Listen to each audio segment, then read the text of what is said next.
بسم الله الرحمن الرحيم.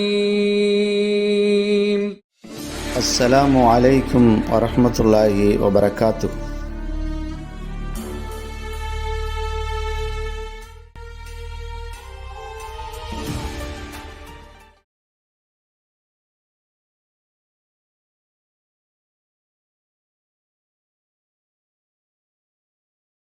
அன்புமிக்கவன் அருள்மிக்கவன் அல்லாஹ்வின் திருப்பெயரால் ஆரம்பம் செய்யும். ஸலவாத்தும் ஸலாமும் சத்திய தூதர் உயிருக்கு உயிரான நம் உயிரை விட மேலான நபிகள் நாயகம் ஸல்லல்லாஹு அலைஹி வஸல்லம் அவர்கள் மீதும் அவர்களை முழுமையாக பின்பற்றி வாழ்ந்த உத்தம சத்திய சஹாபாக்கள், தாபியூன்கள், தபோ தாபியங்கள், நல்லோர்கள், உலக முஸ்லிம்கள், குறிப்பாக இந்த ஜும்மாவிற்கு வருகை தந்திருக்கக்கூடிய நம் அனைவரின் மீதும் எல்லாமல்ல அல்லாஹ்வின் அளவிலா அன்பும் இணையிலா கிருபையும் ஸலவாத்தும் ஸலாமும் ஆஃபியத்தும் என்றென்றும் உண்டாவதாக. ஆரம்பமாக அஞ்சுவதும் அடிபணிவதும் அல்லாஹ் ஒருவனுக்கே என்ற உபதேசத்தை எனக்கும் உங்களுக்கும் வசியத் செய்தவனாகவும் எல்லா சந்தர்ப்பங்களிலேயும் எல்லா நிலைமைகளிலேயும் அல்லாஹ்வாலும் அல்லாஹ்வின் தூதர் நபிகள் நாயகம் ஸல்லல்லாஹு அலைஹி வஸல்லம் அவர்களாலும் எதெல்லாம் ஹலால் என்று ஆகமாக்கி வைத்திருக்கிறார்களோ அவைகளெல்லாம் எடுத்து நடக்கும்படி, எதெல்லாம் ஹராம் என்று தடுத்து வைத்திருக்கிறார்களோ அவைகளை விட்டு தவிர்த்திருக்கும்படி மீண்டும் ஞாபகப்படுத்தியவனாக என்னுடைய ஜும்மா உரையை ஆரம்பம் செய்கிறேன். அன்பிற்குரிய எல்லாம் அல்லாஹ் நல்லடியார்களே, இஸ்லாமிய பெரியவர்களே, சகோதர நண்பர்களே, நம்முடைய நபிகள் நாயகம் ஸல்லல்லாஹு அலைஹி வஸல்லம் அவருடைய வாழ்க்கை வரலாறு எல்லா காலகட்டத்துக்கும் பொருந்தக்கூடிய அளவுக்கு சிறந்த முன்மாதிரியாக இருப்பதாக அல்லாஹ் ரப்பல் ஆலமீன் குர்ஆனிலே சொல்கிறார். லகத் கான லக்கும் ஃபீ ரசூலில்லாஹி உஸ்வத்துன் ஹஸனா. அல்லாஹ்வுடைய தூதர் ரசூலுல்லாஹி ஸல்லல்லாஹு அலைஹி வஸல்லமுடைய வாழ்க்கை வரலாறு உங்களுக்கு சிறந்த முன்மாதிரி.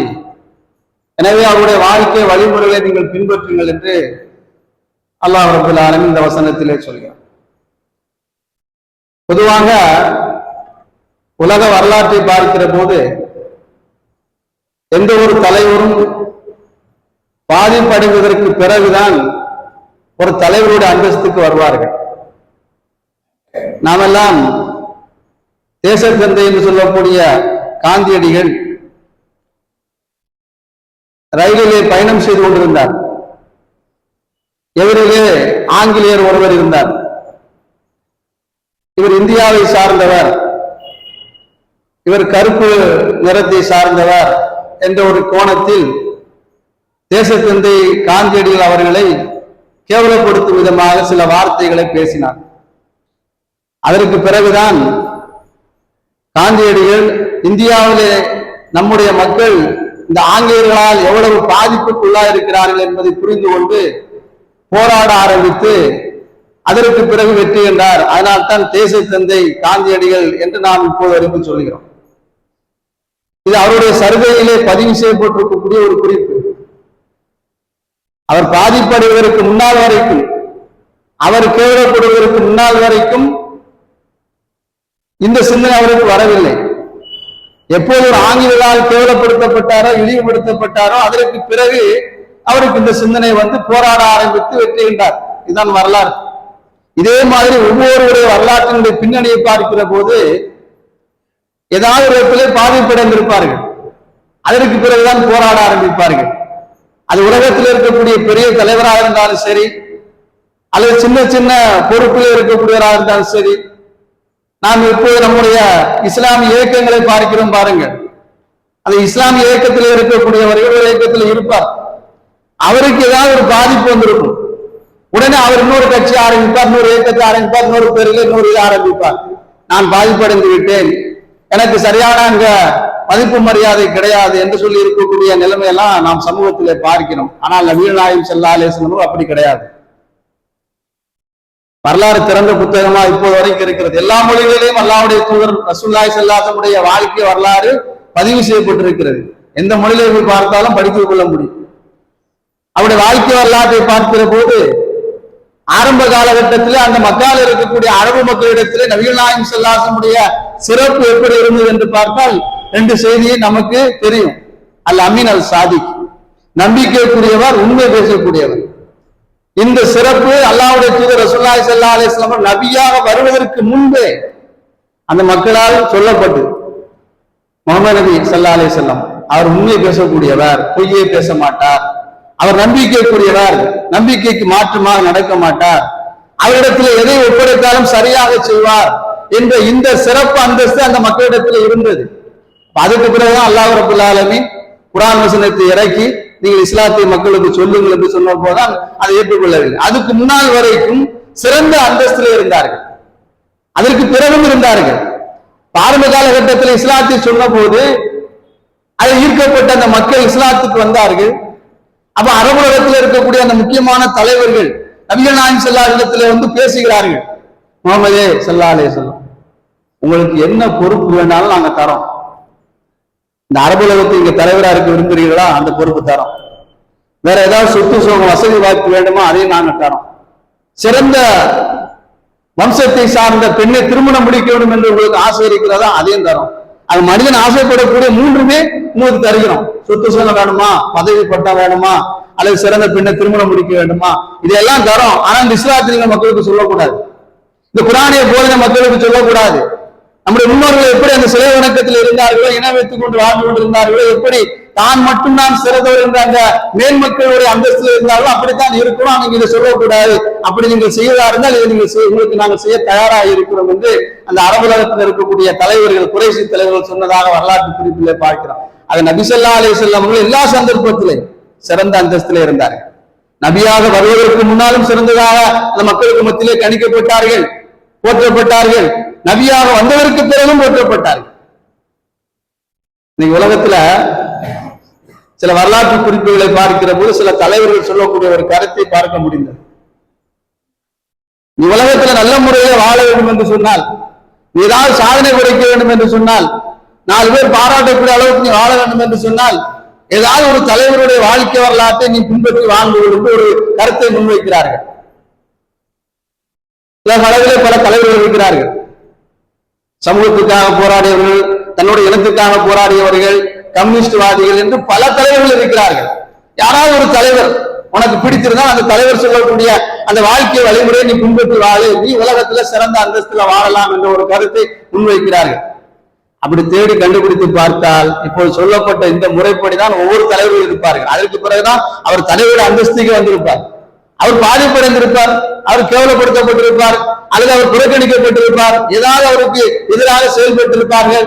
இதன் காரணமாக ஒரு தலைவர் அந்தஸ்துக்கு வந்து போராடி அந்த இடத்தை பெற்றிருப்பார். ஆனால் நபிகள் நாயகம் ஸல்லல்லாஹு அலைஹி வஸல்லம் அப்படி கிடையாது. எந்த ஒரு பாதிப்பு அவர்களுக்கு கிடையாது. எல்லாமே அவர்களுக்கு சாதகமாகத்தான் இருந்தது. இருந்தாலும் கூட அந்த சாதகமான இருக்கிறது என்று அதை தனக்கு சாதகமாக வைத்துக் கொண்டு அவர்கள் இருக்கவில்லை. அல்லாஹ் என்ன சொல்லுகிறான், குர்ஆன் என்ன போதிக்கிறது, எப்படி வாழ வேண்டும் என்ற இந்த செய்தியை துணிந்து சொன்னார்கள். ஆக பின்பற்ற தகுதியான தலைவர் நபிகள் நாயகம் ஸல்லல்லாஹு அலைஹி வஸல்லம் மட்டும்தான் என்பதை ஞாபகப்படுத்துகிறேன். நாம் அந்த தலைவரை பின்பற்றி வாழ்ந்து கொண்டிருக்கிறோம், அந்த நபியை பின்பற்றி வாழ்ந்து கொண்டிருக்கிறோம். ஆனால் நாம் முழுமையாக பின்பற்றாமல் வாழ்ந்து கொண்டிருக்கிறோம். இன்னைக்குள்ள கருத்து என்ன, ஏதாவது ஒரு தலைவர் சொல்லக்கூடிய கருத்தை முன்வற்றி அவர் எப்படி வெற்றி பெற்றார், எப்படி சாதனை படைத்தார், எப்படி உலகத்தில் சிறந்தவராக இருந்தார், அதே மாதிரி நீ வாழு, நீ அந்த இடத்துக்கு வரலாம் என்று சொல்லுகிறார்கள். நபிகள் நாயகம் ஸல்லல்லாஹு அலைஹி வஸல்லம் சிறந்த சாதனையாளர், சிறந்த மனிதர், பின்பற்றுவதற்கு தகுதியாளர் யாருமே இல்லை என்பதைத்தான் நான் உங்களுக்கு ஞாபகப்படுத்துகிறேன். இன்னொரு செய்தியை நீங்கள் படித்து பார்த்தால் தெரிந்து கொள்ள முடியும். இன்னைக்கு தான் எல்லாமே திறந்த புத்தகமாகத்தான் இருக்கிறது. புத்தகத்துல படித்தாலும் சரி, தொலைக்காட்சியில பார்த்தாலும் சரி, யூடியூப்ல பார்த்தாலும் சரி, அது கூகுள்ல போய் சர்ச் பண்ணி பார்த்தாலும் சரி, பல செய்திகளை பார்க்க முடியும். அது ஒரு செய்தி என்ன தெரியுமா, அது அவசியமானது, முக்கியமானது என்பதற்காகத்தான் அதை ஞாபகப்படுத்துகிறேன். ரொம்ப ரொம்ப முக்கியமான விஷயம் அது. பாசிட்டிவ் திங்கிங் இருக்கணும், நெகட்டிவ் திங்கிங் இருக்கக்கூடாது. நேர்மறை சிந்தனை இருக்க வேண்டும், எதிர்மறை சிந்தனை இருக்கக்கூடாது. இந்த ஒரு கருத்தை எல்லா மக்களும் முன்வைக்கிறார்கள். இந்த கருத்தை எல்லா மக்களும் சொல்லிக் கொண்டிருக்கிறார்கள். நேர்மறை சிந்தனை, எதுவுமே நேர்மறை சிந்தனையாக இருக்க வேண்டுமே தவிர எதிர்மறை சிந்தனையாக இருக்கக்கூடாது. அல்லாஹ்வுடைய தூதர் ரசூலுல்லாஹி ஸல்லல்லாஹு அலைஹி வஸல்லம் இதை குறித்து பல செய்திகளை சொல்லியிருக்கிறார்கள். ரசூலுல்லாஹி ஸல்லல்லாஹு அலைஹி வஸல்லம் சொன்ன ஒவ்வொன்றும், அவர்கள் செய்த ஒவ்வொன்றும் எல்லாமே நேர்மறை சிந்தனை தவிர எதிர்மறை சிந்தனை கிடையாது. பாசிட்டிவ் திங்கிங் தவிர நெகட்டிவ் திங்கிங் கிடையாது. சில விஷயங்களை ஞாபகப்படுத்துகிறேன். அது என்ன அதுல நன்மை இருக்கிறது, அதுல என்ன சிறப்பு இருக்கிறது என்று இன்றைய காலகட்டத்திலே பார்க்கிறப்ப பல ஆச்சரியமான தகவலை சொல்கிறார்கள். அது சரியாக இருக்கலாம், சரியில்லாமலும் இருக்கலாம், அது ஒரு விஷயம். ஆனால் நபிகள் நாயகம் ஸல்லல்லாஹு அலைஹி வஸல்லம் சொன்னது தான் அவர்கள் சொல்கிறார்கள் என்பதற்கு சொல்ல வருகிறேன். ஜப்பான் நாட்டில் யமட்டோ என்று சொல்லக்கூடிய ஒரு தண்ணீரை ஆய்வு செய்யக்கூடிய ஒரு அறிஞர் இருந்தார். சமீபத்தில் ஒரு 5-6 வருஷத்துக்கு முன்னால்தான் அவர் இறந்து போனார். அவருடைய பேர் யமட்டோ. தண்ணீரை ஆய்வு செய்கிறார். தண்ணீரை ஆய்வு செய்து 2 பாட்டிலில் தண்ணீரை வைக்கிறார். ஒரு பாட்டிலில் தண்ணீர் வைத்ததற்கு பிறகு நல்ல வார்த்தைகளை பயன்படுத்தி அந்த தண்ணீருக்கு பக்கத்தில் பேசிக் கொண்டிருக்கிறார். நல்ல நல்ல வார்த்தைகள். இன்னொரு பாட்டிலே கெட்ட வார்த்தைகள், தீய வார்த்தைகள், அதாவது பாசிட்டிவான வார்த்தை, நெகட்டிவான வார்த்தையை பேசிக் கொண்டிருக்கிறார். ஒரு பாட்டில் பக்கத்துல நல்ல வார்த்தையை பேசுகிறார், இன்னொரு பாட்டில் பக்கத்துல கெட்ட வார்த்தையை பேசுகிறார். அதற்கு பிறகு அந்த தண்ணீரை ஆய்வு செய்கிறார். தண்ணீரை ஆய்வு செய்யக்கூடியதெல்லாம் இன்னைக்கு இருக்கு உலகத்துல. அந்த மைக்ரோஸ்கோப் வைத்து எப்படி பார்த்தா என்ன தெரியுமோ அதை வச்சு தெரிந்து கொள்ளலாம். அந்த தண்ணீரில் என்னென்ன மூலக்கூறுகள் இருக்கிறது, என்ன சத்து இருக்கிறது, எவ்வளவு சத்து இருக்கிறது இப்போ வரைக்கும் கண்டுபிடிச்சு சொல்லி கொண்டிருக்கிறார்கள். அப்ப அவர் ஆய்வு செய்கிறார். நல்ல வார்த்தைகளை பேசினார் பாருங்க, அந்த தண்ணீருடைய அந்த தன்மை நல்லா இருக்கிறது. எதிர்மறையான வார்த்தைகள், தீய வார்த்தைகள், கெட்ட வார்த்தைகள் பேசினார் பாருங்கள், அந்த தண்ணீருடைய தன்மை குறைந்து போய்விட்டது. அது என்னென்ன தன்மை வேண்டுமோ அதெல்லாம் இல்லாமல் குறைந்து போய்விட்டது. அப்ப அதுக்கு பிறகு இந்த கருத்தை சொல்கிறார். தண்ணீருக்கு சில அற்புதங்கள் இருக்கிறது. அதே மாதிரி நாம் பேசக்கூடிய வார்த்தைகள், நல்ல வார்த்தைகள் மாற்றத்தை உண்டாக்கும், கெட்ட வார்த்தைகள் நமக்கு பாதிப்பை உண்டாக்கும். எனவே பாசிட்டிவான வார்த்தைகளை பேசுங்கள், பாசிட்டிவான திங்கிங்கோடு இருங்கள், நெகட்டிவான வார்த்தைகளை பேசாதீர்கள், நெகட்டிவான திங்கிங்கோடு இருக்கிறார் என்ற ஒரு கருத்தை முன்வைக்கிறார். இது ஒரு முறை இருக்கட்டும். இதை குறித்து ஹதீஸ்களிலே பார்க்கிற போது சில சிறப்புகள் இருக்கிறது. அது சுருக்கமாக சொல்கிறேன். அல்லாஹ்வுடைய தூதர் ரசூலுல்லாஹி ஸல்லல்லாஹு அலைஹி வஸல்லம் அவர்கள் நோய்வாய்ப்பட்டால் தண்ணீரிலே ஓதி ஊதி கொடுத்து ஆரோக்கியத்தை ஏற்படுத்தியிருக்கிறார் என்பதான் ஹதீஸிலே பார்க்கிறோம். இப்ப யோசிக்கணும், ரசூலுல்லாஹி ஸல்லல்லாஹு அலைஹி வஸல்லம் அவர்கள் குல் அவுது பரப்பில் ஃபலக், குல் அவுது பரப்பின் நாஸ், இன்னும் சில சூறாக்களை ஓதி தண்ணீரில ஊதி கொடுத்திருக்கிறார்கள். அன்னை ஆயிஷா ரலியல்லாஹு தஆலா அன்ஹா அவர்கள் இதை உண்மைப்படுத்தியிருக்கிறார்கள். ரசூலுல்லாஹி ஸல்லல்லாஹு இப்படி செய்திருக்கிறார்கள். ஆக தண்ணீரிலே ஓதி ஊதினால் அதன் மூலமாக ஷிஃபா என்கிற ஆரோக்கியம் கிடைக்கும். அல்லாஹ்வுடைய தூதர் ரசூலுல்லாஹி ஸல்லல்லாஹு அலைஹி வஸல்லம் அன்று சொன்னார்கள். இன்னைக்கு உள்ள காலகட்டத்திலே தண்ணீருக்கு சில அற்புதங்கள் இருக்கிறது, சில மாற்றங்கள் இருக்கிறது. நல்லதை பேசினால் அது தண்ணீர் நல்லதாக இருக்கும், கெட்டதாக பேசினால் அது கெட்டதாக இருக்கும் என்று கண்டுபிடித்து சொல்கிறார்கள். ரசூலுல்லாஹி ஸல்லல்லாஹு அலைஹி வஸல்லம் சொன்னதெல்லாம் எந்த அளவிற்கு உண்மையானது என்பதற்காக இடைப்பட்ட செய்தியாக இதை உங்களுக்கு ஞாபகப்படுத்துகிறேன். அல்லாஹ்வுடைய கலாம் இருக்கிறது பாருங்கள், குர்ஆனுடைய வசனங்கள், அது சாதாரண கிடையாது. குர்ஆன் ஒரு பொக்கிஷம். அதை எடுத்து வைத்து எந்த நோக்கத்துல, எந்த எண்ணத்துல, என்ன நம்பிக்கையில ஓதுகிறோமோ அதனுடைய பலன் நிச்சயமாக நமக்கு கிடைக்கும். நபித்தோழர்களில் இருந்து நல்லடியார்கள் வரைக்கும், நம்முடைய முன்னோர்கள் வரைக்கும் பல கஷ்டங்களிலே, பல சிரமங்களிலே, பல சிக்கல்களிலே, பல விதமான பாதிப்புகளிலே குர்ஆனை அதிகமாக ஓதி இருக்கிறார்கள். அப்படி ஓதுகிற போது அது அவர்களுக்கு மாற்றத்தை ஏற்படுத்தி இருக்கிறது, உத்வேகத்தை ஏற்படுத்தி இருக்கிறது, அடுத்து என்ன செய்ய வேண்டும் என்ற ஒரு வழிமுறை ஏற்படுத்தி இருக்கிறது என்பதுதான் உண்மை. இன்னைக்கு நம்ம அதெல்லாம் செய்யறதே கிடையாது. நியத்து வைத்து ஒரு எண்ணெய் வைத்து அல்லாஹ் இந்த கலாம் இறக்கி வைத்திருக்கிறான், இது உண்மையானது, சத்திய வேதம். இன்னைக்கு இதை பார்த்து எத்தனையோ பேர்கள் இஸ்லாத்துக்கு வந்து கொண்டிருக்கிறார்கள். இதையெல்லாம் இன்னைக்கு பார்த்து பின்பற்றி வாழ்ந்து கொண்டிருக்கிறார்கள். நாம் அதில் இருந்து கொண்டு இன்னும் அதை செய்யாமல் இருக்கிறோம் என்ற அந்த சிந்தனையிலே அதை நாம் அணுகி பார்த்தோம் என்றால் நிச்சயமாக மாற்றம் ஏற்படும். அதே இப்படி ஓதி அந்த தண்ணீரில் ஊதி நாம் பிடிக்கிற போது அது இன்னும் மாற்றத்தை ஏற்படுத்தும், உடல் பாதிப்பை நீக்கி வைக்கும், ஆரோக்கியத்தை கொடுக்கும் என்பதெல்லாம் அல்லாஹ்வுடைய தூதர் ரசூலுல்லாஹி ஸல்லல்லாஹு அலைஹி வஸல்லம் காட்டி தந்த வழிமுறை. இந்த உலகம் அதை உண்மைப்படுத்திக் கொண்டிருக்கிறது. உண்மைப்படுத்த ஒருவரும் இருந்தாலும் கூட அல்லாஹ்வுடைய தூதர் ரசூலுல்லாஹி ஸல்லல்லாஹு அலைஹி வஸல்லம் சொன்னால் அதை நாம் பின்பற்றி வாழ வேண்டும் என்பதைத்தான் ஞாபகப்படுத்துகிறேன். அப்ப அந்த அறிஞர் சொன்னது, அந்த ஆய்வாளர் சொன்னது என்ன? பாசிட்டிவான வார்த்தைகள் பேசுங்கள், நெகட்டிவான வார்த்தைகளை பேசாதீர்கள். ரசூலுல்லாஹி ஸல்லல்லாஹு அலைஹி வஸல்லம் நமக்கு முன்மாதிரியாக இருந்திருக்கிறார்கள். நம்முடைய வாழ்க்கையிலையும் அதை நாம் கடைபிடிக்க வேண்டும். காலையிலே ரசூலுல்லாஹி ஸல்லல்லாஹு அலைஹி வஸல்லம் அவர்கள் வீட்டிலிருந்து வெளியே வரக்கூடிய சமயத்துல வானத்தை பார்ப்பார்கள். பார்த்து விட்டு சூரத்து ஆல இம்ரான் 3வது அத்தியாயத்துல 190, 191, 192, 193 ஆக 4 வசனங்கள், 5 வசனங்கள் வரும். இந்த 5 வசனங்களை ஓடி முடித்ததற்கு பிறகு பள்ளிவாசலுக்கு வருவார்கள். வீட்டை விட்டு வெளியே வந்த போது வானத்தை பார்ப்பார்கள். இன்ன ஃபீ ஹல்கிஸ் ஸமாவாத்தி வல் அர்தி வக்திலாஃபில் லைலி வன் நஹாரி லஆயாத்தி உலில் அல்பாப் அல்லதீன யذكرون الله قياما وقعودا وعلى جنوبهم ويتفكرون في خلق السماوات والارض ربنا ما خلقت هذا باطلا سبحانك فقنا عذاب النار என்று இந்த குர்ஆன் வசனம் வருகிறது. அப்துல்லாஹ் இப்னு அப்பாஸ் ரலியல்லாஹு தஆலா அன்ஹு அவர்கள் ரசூலுல்லாஹ்வுக்கு பணிவிடை செய்த ஒரு நபி தோழர். குர்ஆனுக்கு விளக்கம் சொன்ன மேன்மக்களிலே முதன்மையானவர்கள் ரைசுல் முஃபஸ்ஸிர் என்று சொல்வார்கள். இவருடைய விளக்கம் தான் முதலாவது இருக்கும். குர்ஆன் வசனத்துக்கு என்னென்ன விளக்கங்கள் இருக்கிறதோ அதுல முதன்மையாக இருக்கக்கூடியவர்கள் அப்துல்லாஹ் இப்னு அப்பாஸ் ரலியல்லாஹு தஆலா அன்ஹு அவர்கள் ரசூலுல்லாஹ்வுக்கு பணிவிடை செய்கிறார்கள். இந்த நேரத்திலே ரசூலுல்லாஹ் ஒரு பதட்டத்தோடு வருகிறார்கள். ரசூலுல்லாஹ் என்ன பதட்டத்தோடு வருகிற காரணம் என்று கேட்டார்கள். இன்று இரவு ஜிப்ரீல் அலைஹிஸ்ஸலாம் இடத்துல வந்து சூரத் ஆல இம்ரானிலே 190வது வசனத்திலிருந்து 94வது வசனம் வரைக்கும் உண்டான அந்த வசனத்தை இறக்கி விட்டு என்னிடத்துல கொடுத்து விட்டு போனார்கள். யார் ஒரு மூமின் இந்த குர்ஆன் வசனத்தை ஓதி அல்லாஹ்வை பற்றி சிந்திக்கவில்லையோ அவன் நாசம் அடையட்டுமாக என்று அல்லாஹ்வுடைய தூதர் ரசூலுல்லாஹி ஸல்லல்லாஹு அலைஹி வஸல்லம் அவர்கள் அப்துல்லாஹ் இப்னு அப்பாஸ் ரலியல்லாஹு அன்ஹு இடத்துல சொன்னதாக ஹதீஸ் கிதாபுகளிலே பார்க்கிறோம். இந்த வசனத்தில் அல்லாஹ் என்ன சொல்கிறான்? இன்ஷா அல்லாஹ் நீங்க எடுத்து படித்து பார்க்க வேண்டும். அதனால உங்களுக்கு இந்த சூராவுடைய எண்ணையும் அந்த வசனத்தினுடைய எண்ணையும் நம்பரையும் சொல்கிறேன். 3வது அத்தியாயம் 191, 190 இருந்து 94 வரைக்கும் உண்டான வசனங்கள், 4 வசனங்கள். இந்த வசனத்தில் அல்லாஹ் சொல்லக்கூடிய செய்தி என்ன சுருக்கமாக சொல்கிறேன். இன்ன ஃபீ ஹல்கிஸ் ஸமாவாத்தி வல் அர்தி வக்திலாஃபில் லைலி வன் நஹாரி லஆயாத்தி உலில் அல்பாப். வானம் பூமி படைக்கப்பட்டது, இரவு பகல் மாறி வருவது, அறிவுடைய மக்களுக்கு பல அத்தாட்சிகள் இருக்கிறது, பல ஆதாரங்கள் இருக்கிறது.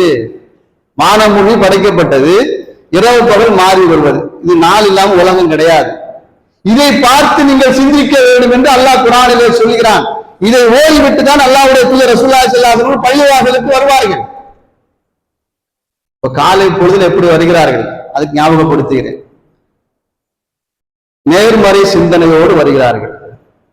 அல்லாஹ் என்றால் யார், அவனுடைய ஆற்றல் என்ன, அவனுடைய வல்லமை என்ன, அந்த அல்லாஹ்வை வணங்க வேண்டும் என்று நம்ம குர்ஆன் போதிக்கிறது. அந்த குர்ஆனில் உட்பட்ட ஒரு வசனம் இருக்கிறது. அல்லாஹ்வை புரிந்து கொண்டு அவன் மீது நம்பிக்கை வைத்துக் கொண்டு நம்முடைய காலை பொழுது ஆரம்பிக்க வேண்டும்.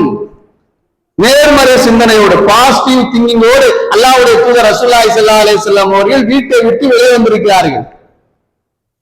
இன்னும் அந்த வசனத்துல சில விளக்கங்கள் இருக்கிறது. நீங்க எடுத்து படித்து பார்த்தால் புரிந்து கொள்ள முடியும். நான் சொல்ல வந்த விஷயம், சொல்லக்கூடிய விஷயம், நம்முடைய சிந்தனை எப்படி இருக்கிறதோ அது போல நம்முடைய எண்ணங்கள் செயல்பாடுகள் இருக்கும். காலை பொழுது அடைந்த போது வீட்டை விட்டு வெளியே நீங்கள் பள்ளிவாசலுக்கு தொழ வரக்கூடிய சமயத்திலே உங்களுடைய சிந்தனையில நல்ல சிந்தனையோடு நேர்மறை சிந்தனையோடு வாருங்கள், எதிர்மறை சிந்தனையோடு வராதீர்கள், அப்படி எழுந்திருக்காதீர்கள் என்று அல்லாஹ்வுடைய தூதர் ரசூலுல்லாஹி ஸல்லல்லாஹு அலைஹி வஸல்லம் முன்மாதிரியாக செயல்படுத்தி காட்டி சொல்லி சென்றிருக்கிறார்கள். நம்ம இந்த குர்ஆன் வசனத்தை ஓத தெரிஞ்சா ஓதிக்கலாம். ஒரு 4 வசனம் வரும்.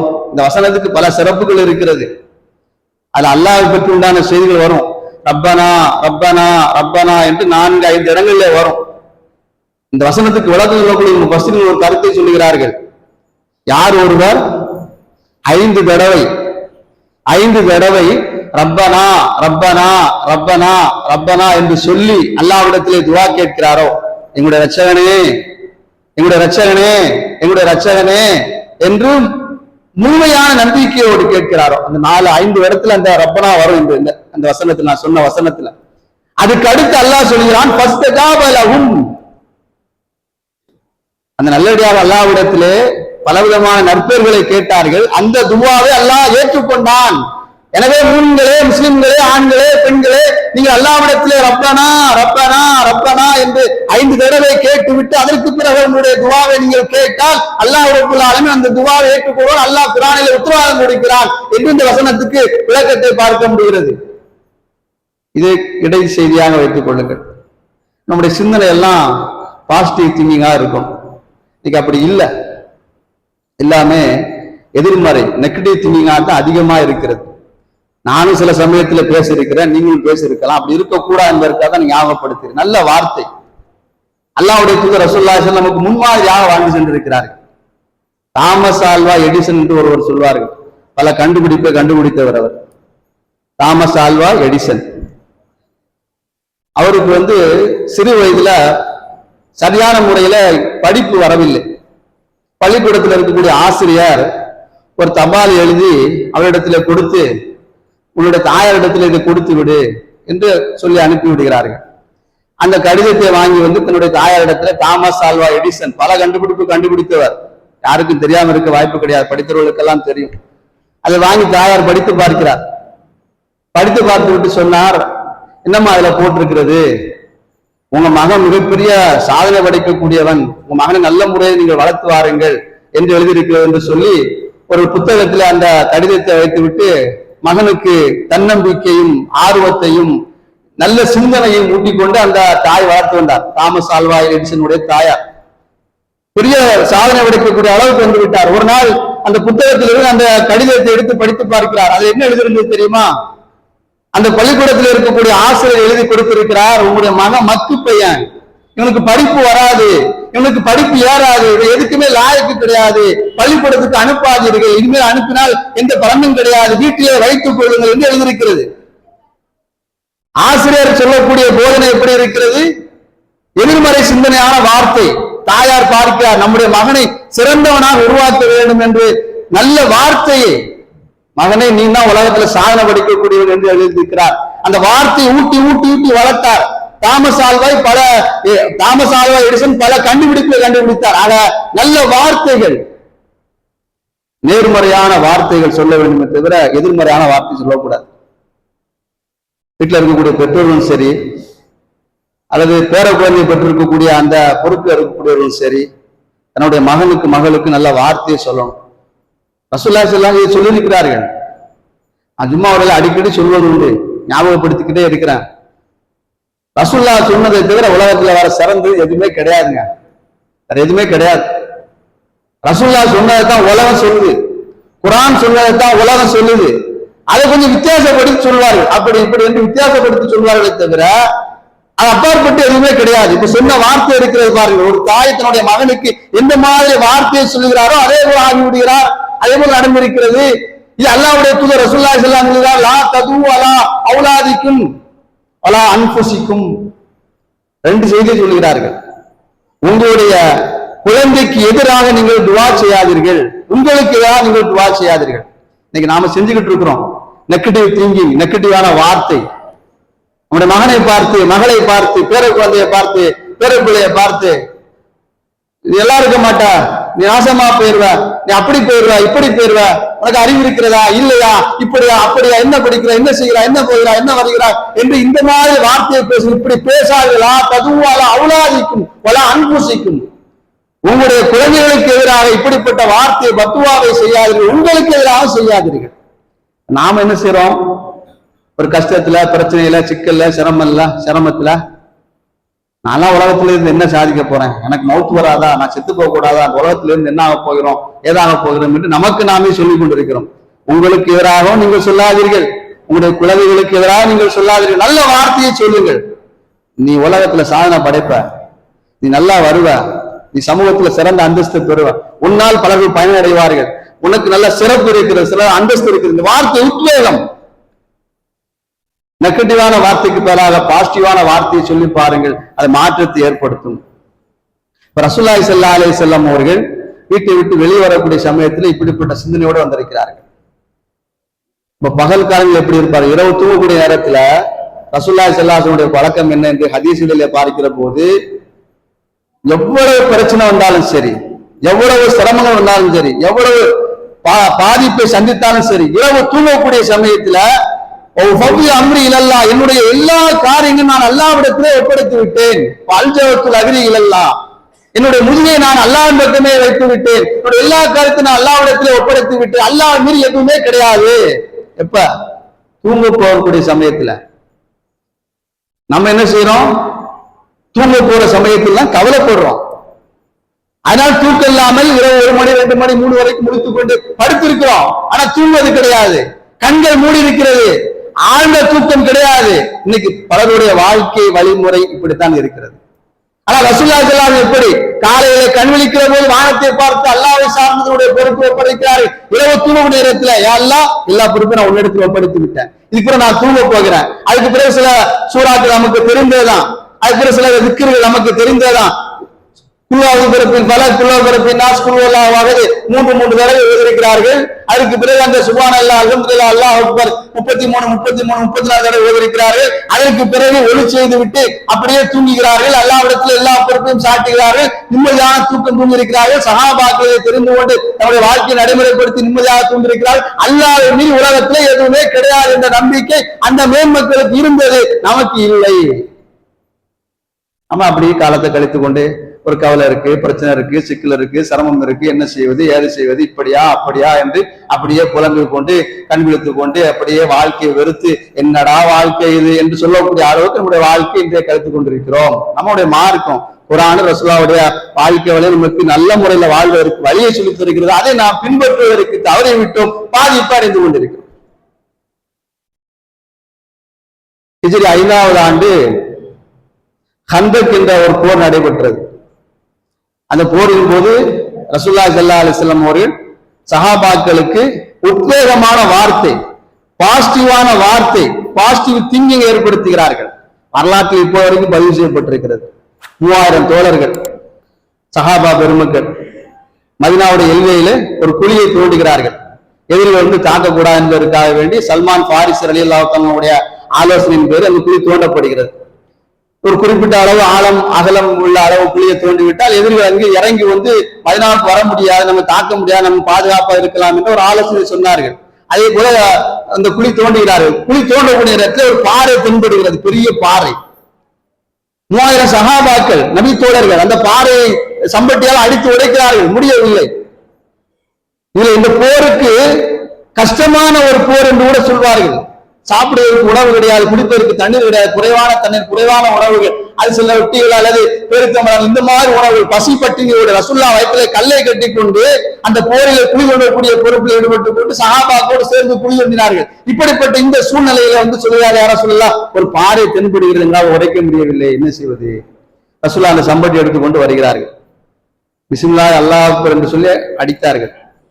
அப்படி அடிக்கிறது சரியானது. பிஸ்மில்லாஹி அல்லாஹ் அக்பர் என்று சொல்லி அடித்தார்கள். அடிக்கக்கூடிய சமயத்திலே சொல்லுகிறார்கள், சிரியா நாடு, இப்போ இருக்கக்கூடிய ஷாம் நாடு, சிரியா இப்போ இருக்கக்கூடிய சிரியா நாடு, சிரியா நாட்டினுடைய ஆட்சி அதிகாரம் எல்லாம் என்னுடைய கையில வரப்போகிறது, உங்களுடைய கையில வரப்போகிறது. அப்ப அந்த நாட்டுல அது வல்லரசு நாடு, பெரிய வல்லரசு நாடு. 2வது பிஸ்மில்லாஹ் அல்லாஹ் அக்பர் சொல்லி பாறை அடிக்கிறார்கள். பாறை கொஞ்சம் உடைகிறது. ரோம் தேசத்தினுடைய ஆட்சியாக நம்முடைய கையில வரப்போகிறது என்ற சுப செய்தி உங்களுக்கு சொல்லுகிறேன். அடுத்து சொல்கிறார்கள், 3வது பிஸ்மில்லாஹ் அல்லாஹ் அக்பர் என்று சொல்லி அடித்து விட்டு யமன் நாட்டினுடைய ஆட்சி அதிகாரம் நம்முடைய கையில வரப்போகிறது. இன்னும் வரல, வல்லரசு நாடு. ரோம், பாரசீகம், யமன், சிரியா போன்ற நாடு அப்போது வல்லரசு நாடு. இப்போது அமெரிக்கா போன்ற நாடுகளை சொல்லுவது பாருங்க வல்லரசு நாடு என்று. அதுபோல அந்த காலத்துல வல்லரசு நாடாக யமன் தேசம், பாரதீக தேசம், அதே மாதிரி சிரியா போன்ற நாடுகள் எல்லாம் இருந்துச்சு. அந்த நேரத்தில் ரசூலுல்லாஹ் சொல்கிறார்கள், பாறை உடைக்கிற போது சொல்லக்கூடிய வார்த்தை என்ன? சஹாபாக்கள் 3000 சஹாபாக்கள் சுற்றி நிற்கிறார்கள். அவர்கள் குற்றத்தை ஏற்படுத்துகிறார்கள், பாசிட்டிவான வார்த்தை சொல்கிறார்கள், நீங்கள் தான் ஆள பிறந்தவர்கள். அல்லாஹ் நான் சொல்லக்கூடிய வழிமுறைப்படி நீங்கள் வாழ்ந்தால், அதன்படி உங்களுடைய வாழ்க்கை அமைத்துக் கொண்டு வாழ்ந்தால், இந்த உலகத்தை ஆளக்கூடிய ஆட்சியாக உங்களுடைய கையில இருக்கிறது, நீங்கள் எதற்கும் தயாராக இருங்கள் என்ற அந்த வார்த்தையை சொன்னவர்களாக பிஸ்மில்லாஹி அல்லாஹ் என்று சொல்லி அடித்தாரே, உடைக்கப்பட்டது. கந்தக்கு போறது கூகுள்ல சர்ச் செய்து பாருங்க, கந்தக்கு போர். இந்த வாரம் எல்லாம் சுருக்கமா இருக்கும். ரசூலுல்லாஹ் அன்று சொன்னார்கள், பாசிட்டிவான வார்த்தை, வெற்றி கிடைத்தது. உமர் அல்லாஹ்வுடைய ஆட்சி காலத்திலே பாரசீக தேசம், ரோம தேசம், யமன் தேசம், சிரியா நாடு, ஷாம் தேசம் எல்லாமே இஸ்லாமுடைய கையில வந்தது. ரசூலுல்லாஹி ஸல்லல்லாஹு அலைஹி வஸல்லம் இப்படிப்பட்ட வார்த்தையை பயன்படுத்தியிருக்கிறார்கள். நம்முடைய சிந்தனையும் நம்முடைய எண்ணங்களும் செயல்பாடுகளும் இந்த மாதிரி நேர்மறை சிந்தனையாக இருக்க வேண்டுமே தவிர எதிர்மறை சிந்தனையாக இருக்கவே கூடாது. முஸ்லிம் என்கிற நபிமொழி தேர்வில் வரக்கூடிய ஒரு ஹதீஸ், அபூ ஹுரைரா ரலியல்லாஹு தஆலா அன்ஹு சொல்லுகிறார்கள். ரொம்ப அற்புதமான ஒரு ஹதீஸ். இன்ஷா அல்லாஹ் வாய்ப்பு கிடைத்தா படித்து பாருங்கள்.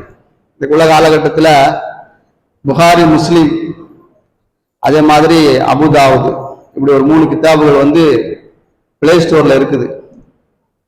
தமிழ் குரான் அப்படின்னு நீங்க பிளே ஸ்டோர்ல போய் போட்டீங்கன்னு சொன்னா தமிழ் குரான் வந்துடும். ஒரு 4-5 நபர்கள் அதை மொழியாக்கம் செய்திருக்கிறார்கள், தமிழாக்கம், அது வந்துடும். அதுக்கு பக்கத்துல பாத்தீங்கன்னு சொன்னா புகாரி முஸ்லிம் நம்முடைய பள்ளிவாசல இருக்குது. புகாரி முஸ்லிம் தமிழாக்கம் வந்து விட்டது.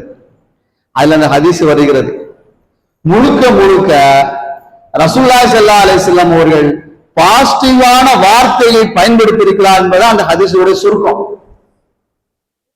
என்ன சொல்கிறார்கள்? அல் முஃமினுல் கவியு ஹைருன் வஹப்புல்லாஹி மின் முஃமினில் லைஃப். பலவீனமான மூமினை விட பலமான மூமின் அல்லாஹ்வுக்கு ரொம்ப பிடித்தமானவர். பலவீனமான மூமினை விட பலமான நம்பிக்கை உள்ள மூமின் அல்லாஹ்வுக்கு ரொம்ப பிடித்தமானவர் ரசூலுல்லாஹி ஸல்லல்லாஹு அலைஹி வஸல்லம் முதலாவது சொல்கிறார்கள். அப்படின்னா என்ன அர்த்தம்? ஒரு மூமின், ஒரு முஸ்லிம் எப்பவுமே என்னால் இது முடியாது, என்னால் இது செய்ய முடியாது, எனக்கு அந்த சக்தி இல்ல, எனக்கு இந்த ஆற்றல் இல்ல என்று சொல்லக்கூடாது. இன்ஷா அல்லாஹ் என்னால் முடியும். குர்ஆன் சொல்கிறது அஸம்த வத்தவக்கல் அல்லாஹ்.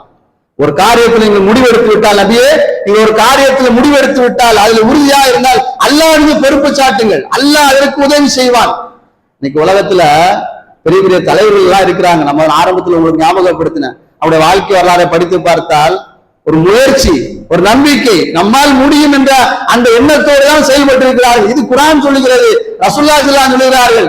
சிறந்த மூமின் யாரு தெரியுமா? அல்லாஹ்வுக்கு பிடித்தமான மூமின் யாரு தெரியுமா? பலவீனமான மூமியோட பலமான மூமின். என்னால இது முடியாது, எனக்கெல்லாம் இது வாய்ப்பு கிடையாது, நான் ஏழையா இருக்கேன், எனக்கு அந்த அறிவு இல்லை, எனக்கு காசு பணம் இல்லை, நானா செய்ய முடியாது என்று சொல்லாதீர்கள். இன்ஷா அல்லாஹ் என்னால முடியும். சாதனை படைத்த எல்லாருடைய வாழ்க்கை வரலாறு பின்னால் பாருங்கள். ஏழையா இருந்திருப்பார்கள், கஷ்டப்பட்டு இருப்பார்கள், சிரமப்பட்டு இருப்பார்கள், உடல் ஊனமுற்றவராக இருப்பார்கள், குறைபாடு உள்ளவராக இருப்பார்கள். இதெல்லாம் தாண்டி என்னால் முடியும், நான் சாதிக்க பிறந்தவர் என்ற அந்த உணர்வோடு அவர்கள் சாதனை படைத்திருக்கிறார்கள். அதைத்தான் குர்ஆன் சொல்லுகிறது, அதைத்தான் ரசூலுல்லாஹி ஸல்லல்லாஹு அலைஹி வஸல்லம் சொல்கிறார்கள். பலகீனமான மூமினை விட பலமான மூமின் அல்லாஹ்வுக்கு பிடித்தமானவர்.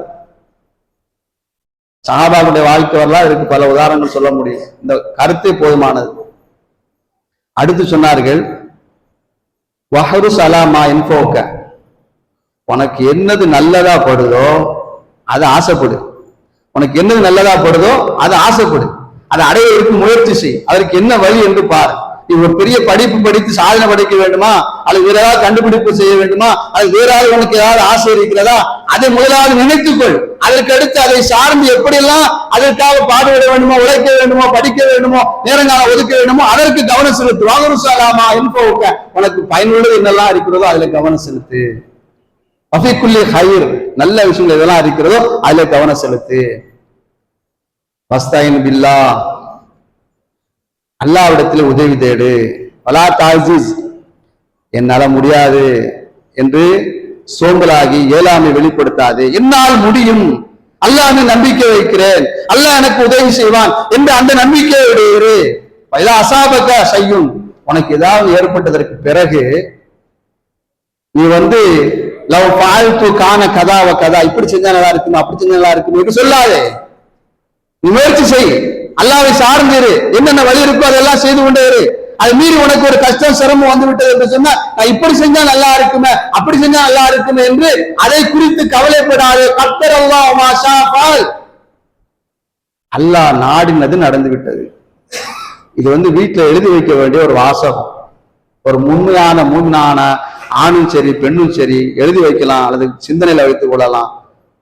நிம்மதியாக, சந்தோஷமாக, மகிழ்ச்சியாக வாழ்வதற்கு அல்லாஹ்வுடைய தூதர் ரசூலுல்லாஹி ஸல்லல்லாஹு அலைஹி வஸல்லம் சுருக்கமான, வட்டுருக்கமான, ரொம்ப ரொம்ப முக்கியமான ஒரு வார்த்தை கத்தர் அல்லாஹ் வமா ஷாஅ ஃபஅல். அல்லாஹ் நாடியது நடந்து விட்டது. அல்லாஹ் என்ன நாடினா நடந்து விட்டது. உங்களுக்கு நல்லது நடந்தாலும் அல்லாஹ்வுடைய நாட்டம், ஒரு கெட்டது நடந்தாலும் அல்லாஹ்வுடைய நாட்டம். ரெண்டையுமே நான் ஏற்றுக்கொள்கிறேன், அதை புரிந்து கொள்கிறேன். எனக்கு தெரிந்த ஒரு நண்பர், அவர் இறந்து போய் 2-3 வருஷம் ஆகுது. ரொம்ப பிடித்த நெருங்கிய நண்பர். அவர் நோயில இருக்கிறாரு. இந்த நோய் தானே எனக்கும் தெரியும், அவருக்கும் தெரியும். அவரை பார்த்து பேசுறேன். அவர் சொன்ன வார்த்தை இன்னும் இப்போது வரைக்கும் என்னுடைய சிந்தனையில ஓடிக்கொண்டே இருக்கிறது. இப்ப சொன்ன பாருங்க, இந்த வார்த்தை அவர் சொன்னார். சொல்லணும், மூமினாக இருந்தால் சொல்லணும். அத்தரல்லாஹ் மா ஷா ஃபஅல், எனக்கு இந்த நோய் வர வேண்டும் என்று அல்லாஹ் நாடினான், வந்துவிட்டது. தானே உண்மை. இதான் உண்மை. கை சேதப்படுவதனால, வருத்தப்படுவதனால, அழுது புலம்புகிறதுனால, அப்படி இப்படி ஒப்பாரி வைப்பதனால அந்த நோய் நீங்க போகிறதா? இந்த நோய் வந்து விட்டது, அதற்கு மருத்துவம் பார்க்கிறார், மருத்துவம் பார்த்து அதற்கு என்ன வழியோ அதை செய்து கொண்டிருக்கிறார். அதையும் தாண்டி அவர் சொன்ன வார்த்தை கத்தர் அல்லாஹ், அல்லாஹ் நாடியது நடந்து விட்டது. எனக்கு இப்படி நடக்கணும், அல்லாஹ் நாடினா நடந்து விட்டது. இது எல்லா விஷயத்துக்கும் பொருந்தக்கூடியது, இந்த நோய்க்கு மட்டும் கிடையாது. உங்களுடைய வாழ்க்கை உங்களுக்கு எதிராக சில விஷயம் நடக்கிறதா சொல்லணும், அல்லாஹ் நாட்டை எதுவோ நடக்கிறது, அதை நான் ஏற்றுக்கொள்கிறேன், புரிந்து கொள்கிறேன். அப்படி சொன்னால் அல்லாஹ்வுக்கு அது பிடித்தமான வார்த்தை, அல்லாஹ்வுக்கு அது பிடித்தமான வார்த்தை. அல்லாஹ் சொல்லக்கூடியது, அல்லாஹ்வுடைய தூதர் ரசூலுல்லாஹி ஸல்லல்லாஹு அலைஹி வஸல்லம் சொல்லக்கூடிய வார்த்தையை நாம் பயன்படுத்தினால் அல்லாஹ்வுக்கு பிடித்தமான வார்த்தை. உலகத்திலே அதனுடைய நன்மைகள் நமக்கு கிடைக்கலாம், கிடைக்காமல் போகலாம், மறுமையில் நிச்சயமாக கிடைக்கும். ஹதீஸ்களிலே பார்க்கிறோம், நம்மளாம் இன்னார் இல்லா இன்னார் ராஜ்னு சொல்லிடுறோம் பாருங்க. அது சிலர்கள் தான் சொல்லுவாங்க, சில சொல்லதும் கிடையாது. அதுவும் அற்புதமான வார்த்தைங்க, லேசான வார்த்தை கிடையாது. இறந்து போனா பள்ளிவாசல் மௌத்து செய்து சொன்னா இன்னால் இல்லாஹி வன்னாலிஹி ராஜிஊன் அப்படி சொல்றோம். அப்போ அது சொல்லக்கூடிய மாதின்னு சொல்லிடுவாரு, கேட்கிறவங்க சொல்வது ரொம்ப குறைவு. சொல்லணும். இந்த வார்த்தைக்கு எவ்வளவு சிறப்பு தெரியுமா? நம்முடைய ஒரு உத்வேகம், ஒரு நம்பிக்கை, அடுத்து என்ன செய்யணும், எப்படி இருக்கணும் அப்படிங்கிற வார்த்தையை உள்ளடக்கிய வார்த்தை தான் அது. ஒரு மனிதனுடைய மகன் இறந்து போய்விட்டார், ஹதீஸ்ல வரக்கூடிய ஒரு செய்தி.